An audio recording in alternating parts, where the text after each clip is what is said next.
पन्हाळगडचा guide आहे. माझं नाव संजय कांबळे. गडावर 15 ठिकाणं आहेत.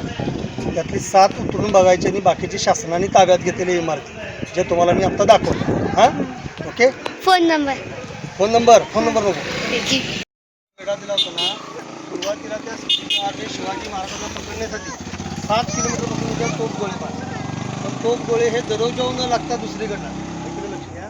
अजून आडवा दगड दिसतोय सेंटरला फुटला, दिसला का? चौकोन दगड निघालाय, त्याच्या खाली फुटले पहा दोन्ही साईड आणि वर छिद्र पडले.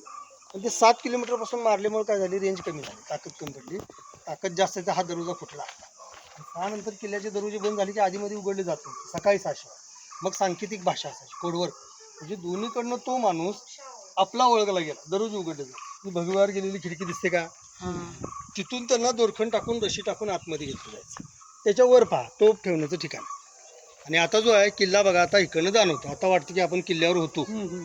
याच इमारतीच्या बाहेर आल्या तटबंदी दिसते ना. आता बाकी सगळ्या इमारती आपण आतल्यात लोकांना नेमका किल्ला कुठं हा कळत दुसरा दरवाजा तो पहिला. 1, 2 आणि शिशाचं बांधकाम 3. याला 3 दरवाजा.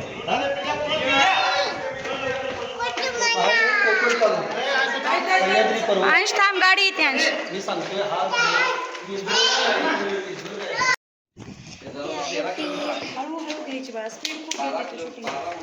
त्या काकांचा फोटो काढे.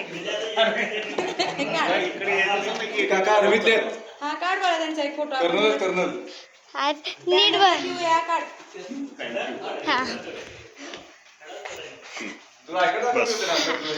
इकडे नाही आणलं. नका ही दिसतंय वरून खाली ही किल्ल्याचा ही झेंडा आपण बघितला तेव्हा त्या झेंडा दिसतोय.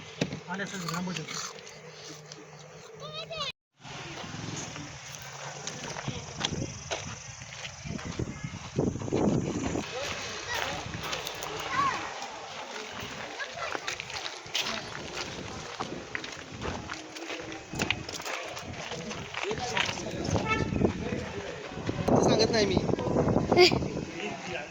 त्याने डबल कुठं माहिती सांगू मी तुम्हाला परत. आता ही अंधारामध्ये असते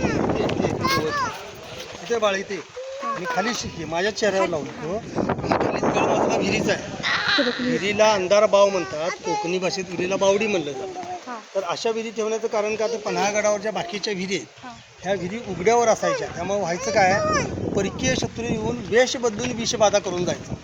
त्यामुळं सैनिकावर परिणाम किंवा सैनिक मरू नये म्हणून एकमेव सुरक्षित केलं. दुसरा मधला चोर वाट आहे. तिसरा मजला शिपायाला राहण्याची सोय आणि 4था टेरेस. पलीकडनं बुरुज दिसतो, समोरून एक मजला दिसतो. दोन्हीकडनं ही कल्पनेत नव्हती की आतमध्ये विहीर आहे. साईडनं झाडी झुडपं होती ना, त्यामुळं दिवसाचा सुद्धा विहिरीमध्ये अंधार पडायचा. म्हणून विहिरीला अंधार बाव असं म्हणतात. आलं लक्षात? तर माझं काम इथं संपतं.